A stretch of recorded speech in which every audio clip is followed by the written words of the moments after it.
Gjykata e Strasburgut nuk e ka pranuar. Dhe i ka lënë një afat. I ka lënë datën 17 shtator. Gjykata e Strasburgut shqyrton në 17 shtator çështjen e çmimit dhe kompensimit të tokave në Shqipëri. Qeveria harton materialet për 89 dosje që janë në gjykatën ndërkombëtare. Prokuroria kërkon audiopërgjimin e plot të bisedës mes Denar Bibës dhe Ledio Biankut pas akuzës për shantazh nisetimi. Opozita akuzon qeverinë për shantazh pas abuzimi i Ramës. Bashkimi Evropian nuk lejon dërgimin e klandestinëve nga Italia në Shqipëri. Propozimin duhet ta pranojnë vetë migrantët që e kërcënon Italinë, masa nëse nuk paguan kontributet. Në datën 7 shtator do të nisë shpërndarje librave shkollor, do të merren pranë shkollave për tekstet që do të jenë në përdorim. Shpërndarja nis në datën 10 shtator. Qeveria ndryshon ligjin e dëmshpërblimit të ish të dënuarve politik. Trashëgimtarët e brezit të dytë nuk do të përfitojnë fonde, ndryshon edhe skema e shpërndarjes.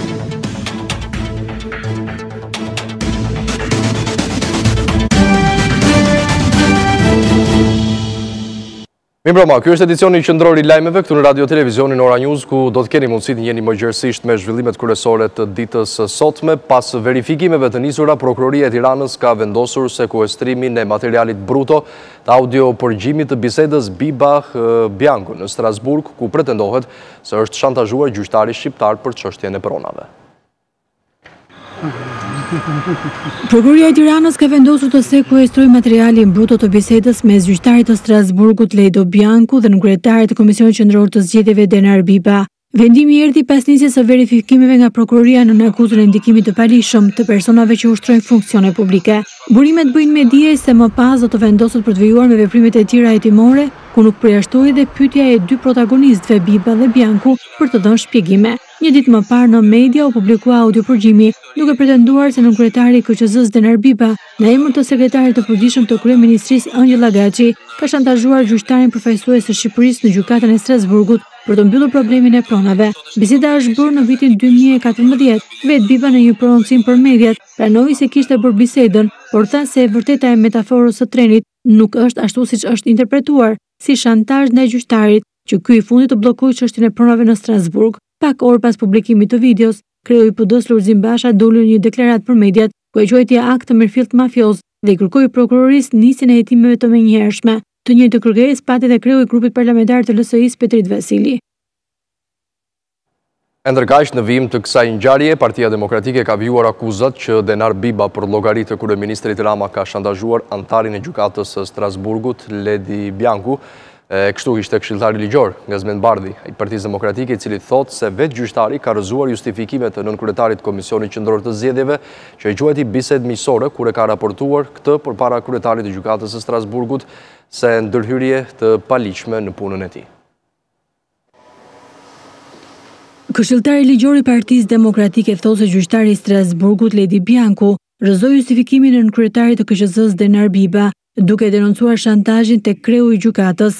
Bardhi u shpreh se audioregjistrimi është prova më diskredituese për kryeministrin Edi Rama, i cili tha ai pasi u hoqi shqiptarëve të drejtën për t'u ankuar me nxjerrjen jashtë funksionit të gjykatës kushtetuese dhe gjykatës së lartë me mënyra mafioze, po u heq të drejtën pronarëve për të gjykuar nga Gjykata Europiane të Drejtave të Njerëzit. Gjyqtari shqiptar në Strasburg ka konfirmuar se në përputhje me detyrimet e tij etike dhe ligjore, pas takimit me Denar Bibën, e ka informuar kryetarin e atëhershëm gjykatës së Strasburgut, duke cilësuar mesazhin e të dërguarit të qeverisë si ndikim të papërshtatshëm. Mjafton ky pohim për të kuptuar përpjekjen qesharake të sekserit të Edi Ramës dhe Angela Gaçit për të thënë shqiptarëve se nuk është ashtu siç duket, se shantazhi nuk është shantazh, por miqësi e vjetër. Gazmend Bardhi thotë se heshtja e kryeministrit para këtij skandali është prova se ai është ideautori i kërcënimit të gjykatës së Strasburgut. Majoranca nga ana e saj reagoi përmes deputetit Ulsi Manja për akuzat e opozitës, e cila pretendon se gjyqtari Ledio Bianku shantazhua nga nënkryetari i Komisionit Qendror të Zgjedhjeve Denar Biba. Manja u shpreh se kjo çështje është një babale 2 dhe nuk duhet marrë parasysh, pasi biseda mes Bibës dhe Bianku, sipas Ulsi Manjës, është bisedë mes dy miqve, ndërsa gjyqtari nuk kishte asgjë në dorë për sa i përket asaj që pretendohet se është kryer shantazhi. Gati.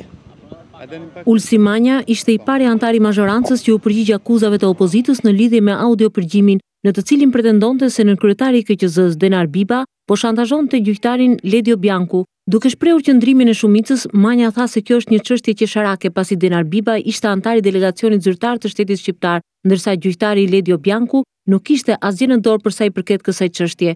Dy miq, Denar Biba dhe Ledio Bianku, flasin me njëri tjetrin në kafe në vitin 2014 dhe na del një përgjim me fjalit shkëputura e të lidhura për 7 palë qefe prej më x sekondash ku u bë ka fjalë për një shantazh të narkoshtetit ndaj gjykatës Strasburgut.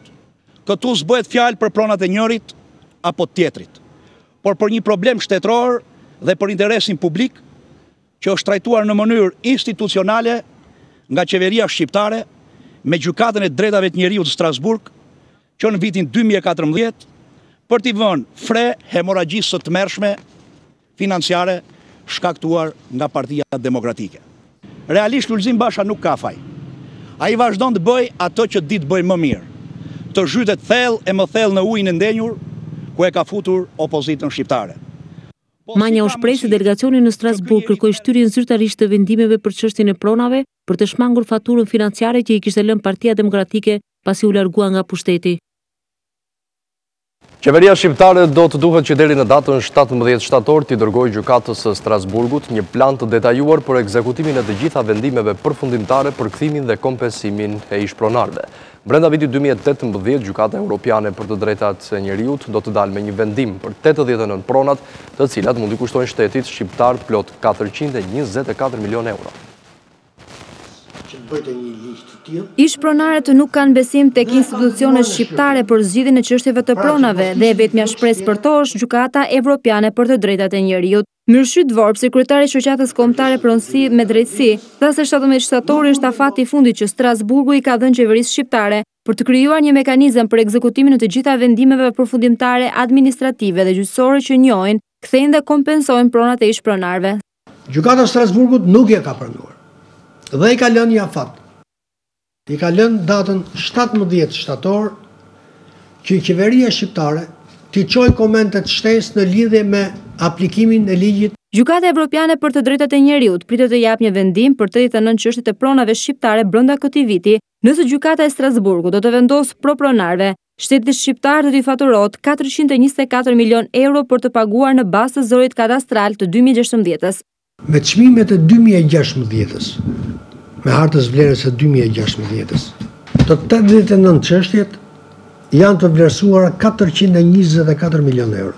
Shoqata Kombëtare Pronësi me Drejtësi kërkon zbatimin e vendimarrjes së Gjykatës së Strasburgut, pasi nuk mund të ketë dy standarde për vlerësimin e pronave.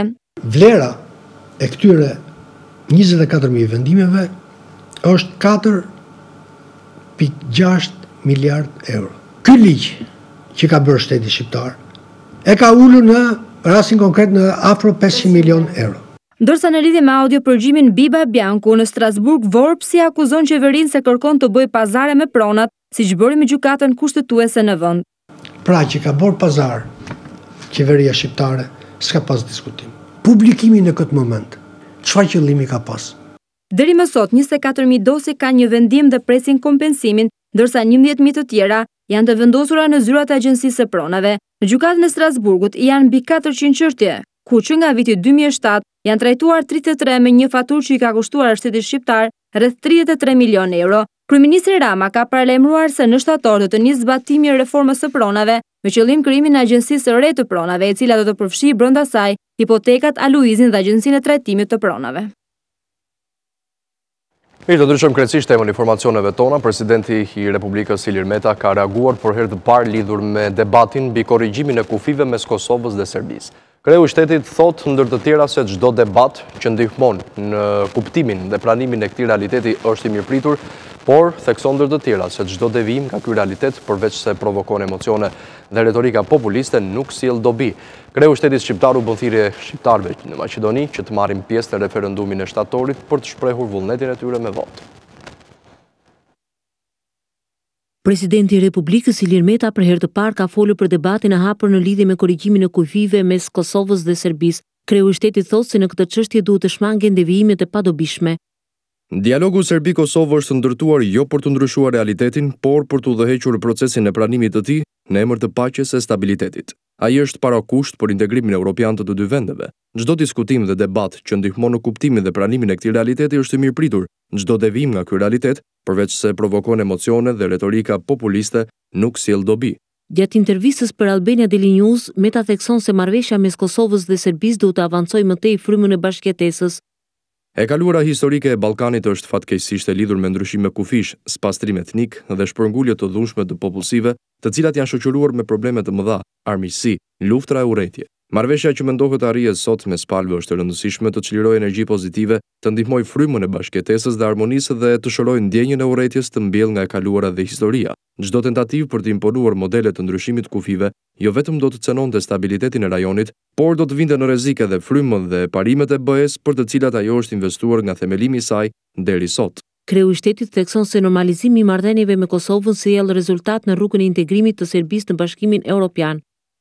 Unë besoj se përmes një marrëveshjeje me Kosovën, Serbia fiton të ardhmen e saj europiane, pasi dihet se marrëdhëniet e fqinjësisë së mirë janë kushti domosdoshëm dhe i pashmangshëm për çdo vend të rajonit, përfshirë edhe Serbinë. Në lidhje me referendumin që pritet të mbahet në Maqedoni, presidenti Meta nxiti shqiptarët të marrin pjesë dhe shprehi me votë qëndrimin e tyre.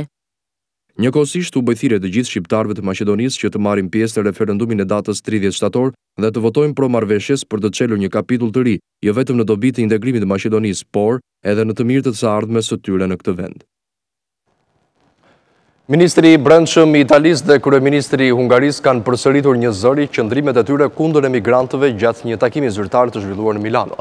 Ata kanë sugjeruar ndryshime në Komisionin Evropian dhe kanë thënë ndër të tjera se duhen mbrojtur kufit, ndërkaq që Komisioni Evropian ka paralajmëruar Italinë se nëse nuk paguan kontributet ndaj Unionit, do të përballet me sanksione.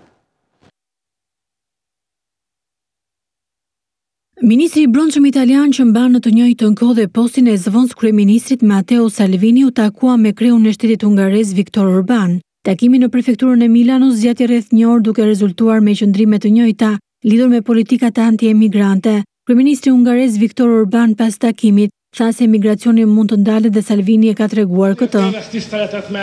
Me ministrin biseduan për të ardhmen e Evropës, ku sot problemi më serioz është pikërisht ai i emigrantëve. Politika jon ka si synim të ndihmojmë aty ku ka probleme dhe jo të tërheq problemet për tek ne. Me Salvinin kemi gjetur një pikë takimi në këtë drejtim. Orban e cilësoi ministrin italian Salvini si hero dhe vlerësoi bllokadën e kreut të Lega Nord ndaj emigrantëve që zbarkojnë nga Afrika. Me Salvini do të doja të kisha një njohje personale, pasi ai është heroi im, tha më tej kryeministri hungarez.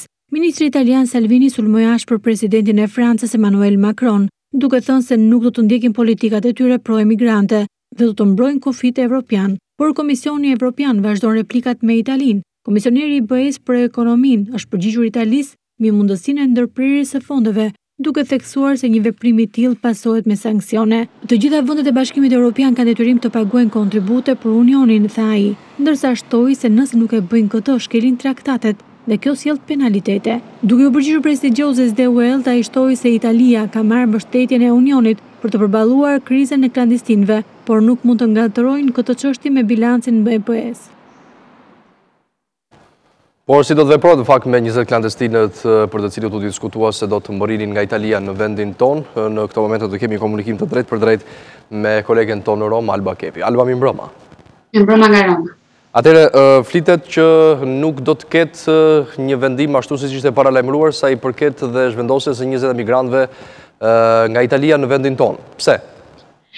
Faktikisht 20 emigrantët apo më faktik 40 emigrantët, pasi 20 janë planifikuar për të shkuar drejt Shqipërisë dhe 20 drejt Irlandës, janë spostuar nga Katania drejt qendrës së identifikimit të emigrantëve në Messina, po gjithmonë pra në ishullimin e Sicilisë.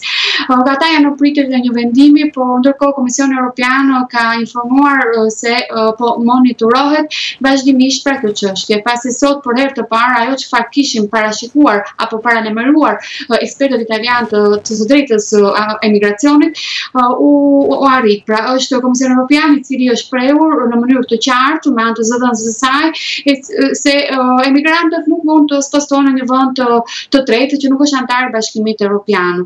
Kjo do të aplikohet vetëm në rast se ka një dëshirë të vullnetshme të 20 emigrantëve. Përpara së gjithas që është shprehur zëvendësia e Komisionit Evropian, duhet verifikuar nëse këto emigrantë kanë të drejtën të kërkuar azil dhe më pas duhet të aplikohen të gjitha normativat e parashikuara nga Bashkimi Evropian dhe që të gjitha shtetet vendet anëtare kanë detyrimin për t'i zbatuar. Ende është në monitoring të çështjes dhe ende nuk dihet nëse do të mbërrin apo jo në Shqipëri. Është edhe një fakt tjetër pasi Komisionera Evropiane informoi se ndoshta mund të realizohet një marrëveshje dypanshme midis Shqipërisë dhe Italisë për këtë çështje, por deri më tani Komisioni Evropian nuk ka asnjë informacion mbi një marrëveshje të tillë. Ndërkohë, Alba, mund të lidhet dhe ky lloj hezitimi për t'i transportuar 20 emigrantët në vendin tonë, edhe pse ka pranuar me një lloj kokforcie në thonjzat italisë dhe para lajmërimeve të ministrit her pas here, i cili ka thënë se anija me 176 emigrantët ishte e fundit që zbarkonte në brigjet italiane, apo nuk përflitet kjo, të paktën koridoret edhe mediatike atje? Padyshim, influencon padyshim, pasi gjatë këtyre orëve vazhdon një polemike pyetje-përgjigje mes Komisionit Evropian, Bashkimit Evropian, Institucioneve të larta evropiane me qeverinë italiane. Po ndërkohë vetëm pak çaste më parë është ministri i Brendshëm Matteo Salvini, i cili ka informuar me anë të faqes së tij Twitter se tashmë në detin Meze nuk patrullon asnjë anije e organizatave ndërkombëtare jo qeveritare, të cilët ishin përfshirë në operacionet e kërkimit shpëtimit të emigrantëve. Pra thot ai, ne edhe pa ndihmën e Bashkimit Evropian kemi arritur të largojmë nga deti Meze të gjithë ata që Salvini konsideronte skafistë të paguar pra nga ata që i kthenin emigrantët në sklepër.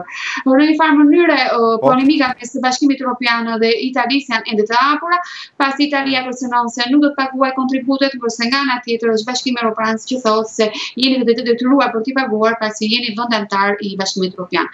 Janë ditë të komplikuara që ndoshta dhe me nisjen e Parlamentit italian në muajin shtator do të pritet debate të shumta. E qartë. Mirë, Alba, falenderoj për gjitha detajë për sollën këtë komunikim të drejt për drejt në edicionin qendror. Faleminderit.